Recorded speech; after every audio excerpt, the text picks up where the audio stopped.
Hello friends, welcome back to this wonderful episode of my gaming news series. If you don't already know, I always start off with saying that this is a series to let you know a little bit more about what's going on in the gaming community through its news and its releases, along with some GameSpot scores for the releases of this past week. This first section is just going to be some news, so we'll get right into that.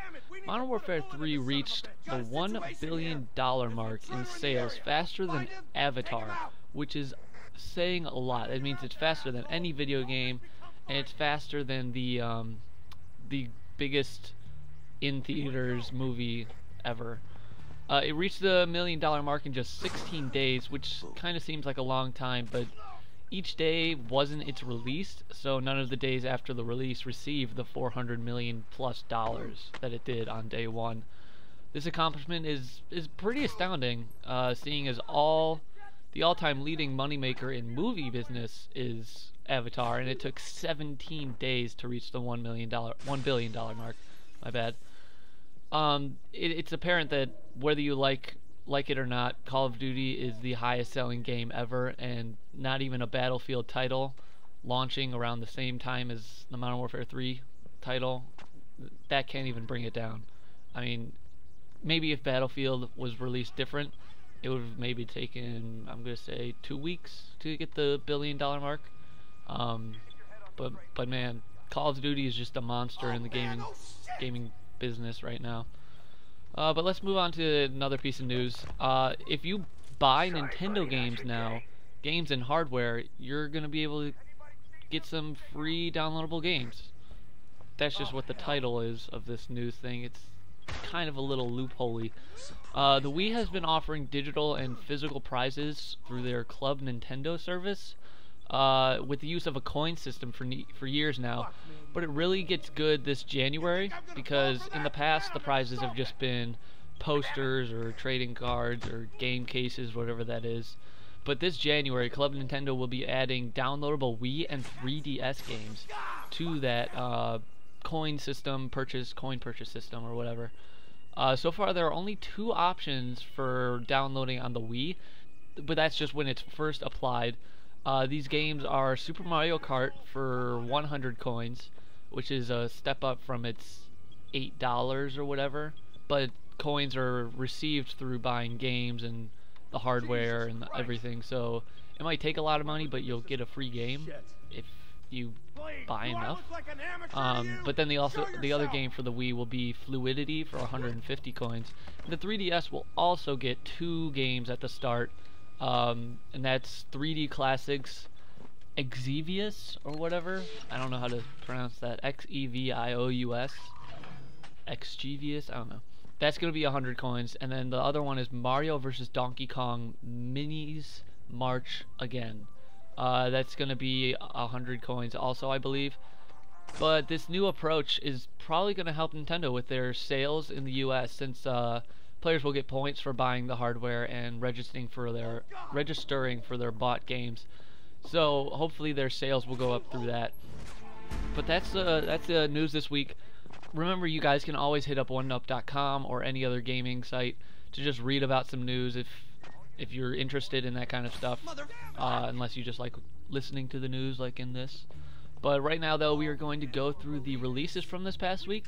Again, this past week was a small week for gaming. More than a third of the releases were actually downloadable content, just as add-ons to games and stuff, and a lot of the stuff was just arcade type stuff like the Xbox Arcade or the PSN. But we'll cover everything because it's a short week, and since it's getting to the holiday season, the sales and the releases are going to get smaller, but they'll pick up probably after the holiday season, probably in mid-January or late January. But to start off, we have one Xbox 360 arcade release this week, along with the DLC that will be covered. The arcade release was a game called Joe Danger Special Edition. This game received an incredible critic score of 9.4, which I haven't heard of a score that high on a arcade game since Braid. Braid was a very big arcade game back in the day. I still want to play that. I still haven't gotten it because I'm poor. The DLC for this week on the 360 is Gears of War 3 Ram Shadow. I'm super excited because I love Gears of War 3, as you've probably seen through my gameplays. I personally bought this game, and I would rate it a 9.0 due to its spectacular add-on of story and gameplay, though I find some things a little bit tweaky.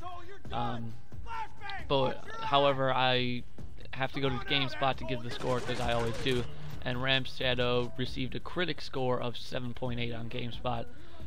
As we move on here, we have no PS3 exclusives this week, so we are going to move straight to the Wii releases, which happens to only be one release.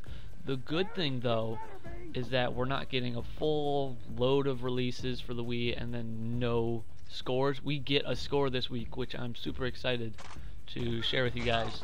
The Wii released Fortune Street this week, and it received a critic score, which is pretty uncommon. I usually get user scores whenever I get a score for Wii. Got a critic score of 7.2, but that's all the Wii stuff, as I said. Now we're done with that, so let's move on to the PC. There are two games with the PC this week. Both of them have no scores. They are Marble Arena 2, which is also for the Mac. Again, no score. And Wars Adventures Battle of Umbara. That again has no score. But those are all the exclusive games for this week. We have one full game release for cross consoles, along with 2 DLC releases. The downloadable full game can be picked up on Xbox Live Arcade or the PSN, and that is Marvel Pinball Vengeance and Virtue. It received a 9.0 user score for the Xbox 360, but no score for the PS3 yet. The game add-ons this week, we're going to start off with Assassin's Creed Revelations. They released an Ancestors character pack, and that received a user score of 1.0 for the 360 and no score for the PS3. I mean, I'm guessing it's just you get characters. I don't really know much about that, but I'm guessing you just get characters. I don't really know how they can rate that. It's not really, I don't think it's an add-on to the game in and of itself. It's just like a more fun type thing. But it got a 1.0 for the 360 and nothing for the PS3. So we're just going to move on to the last add-on this week, which was actually released for the PS3 last week, but now the 360 and the PC are able to play this Battlefield 3 Back to Karkan download. Both of them got user scores, Xbox receiving an 8.8 and PC receiving a 9.4. And that is it for this week, guys. I hope you guys enjoyed this. Remember to leave a like if you did, comment as to why if you didn't, and share with your friends if you can. It really helps me out a lot. You can even check out some of my other videos, such as a Ram Shadows Let's Play I'm going through. I'm going to have, probably by the time this goes up, I'll have the first part of Chapter 1 up, and I'll have probably Chapter 2 up tomorrow. Anyway, thanks for watching. I love you guys, and stay sexy.